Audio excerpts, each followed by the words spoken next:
Hello everyone, welcome back to our channel. आज मैं आपके लिए लाई हूँ 10th क्लास हिस्ट्री के लेसन नंबर 2 के इंपॉर्टेंट लॉन्ग क्वेश्चंस।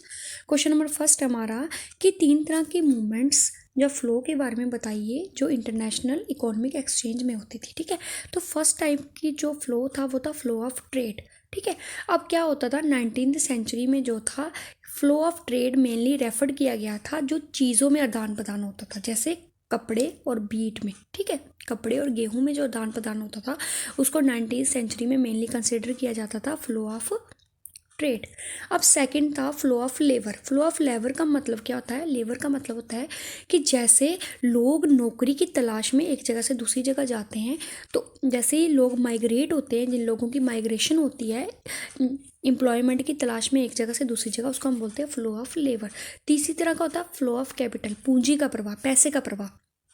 तो क्या होता है कि अब क्या होता है जो बाहर के देश होते हैं, बाहर की कंट्रीज़ होती हैं, वहाँ पे जा तो हम अपना पैसा इन्वेस्ट करते हैं, जा तो वो अपना पैसा हमारी कंट्री में इन्वेस्ट करते हैं, जा तो शॉर्ट टर्म के लिए, जा तो लॉन्ग टर्म के लिए। ठीक है, तो उसको हम बोलते हैं flow of trade, sorry flow of capital. अब जो तीनों तरह के जो ये फ्लो होते हैं ये आपस में क्लोजली इंटरलेटेड होते हैं और लोगों की ज़िंदगियों को काफ़ी ज़्यादा इफेक्ट करते हैं एक या दूसरे तरीके से। ठीक है, अब जो इंडिया और जो इंडियंस इन फ्लोज में इन्वॉल्वमेंट थी इनकी, उसकी एग्जांपल्स हैं। जैसे मान लो इंडिया का जो ट्रेड रिलेशन था वो काफ़ी कंट्रीज़ के साथ था, मतलब बहुत 5000 ईयर एगो क्या था, जो इंडस वैली सिविलाइजेशन थी, जो इंडस वैली सिविलाइजेशन के जो लोग थे वो अपना ट्रेड करते थे।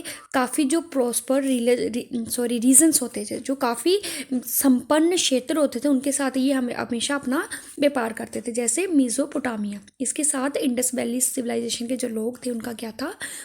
व्यापार, ट्रेड रिलेशन था। ठीक है, अब 19th सेंचुरी में क्या हुआ कि कहते हैं 100,000 ऑफ इंडियन जो लेबर थे, इंडिया के जो मजदूर थे, वो कहाँ पे गए थे? प्लांटेशंस में, माइंस में, रोड में और रेलवे कंस्ट्रक्शन जो प्रोजेक्ट थे, इनमें जो 100,000 ऑफ इंडियन पीपल्स थे वो गए थे, किस लिए? काम की तलाश में। ठीक है, और तीसरा था जब ब्रिटिश रूल था इंडिया में, तो काफ़ी जो यूरोपियंस थे उन्होंने अपनी फैक्ट्री कहाँ पे एस्टेब्लिश करी थी? इंडिया में। ठीक है, जिसके रिजल्ट क्या हुआ था कि फ्लो ऑफ कैपिटल था इंडिया और यूरोपियन कंट्रीज में बिगन हुआ था। ठीक है, थैंक यू।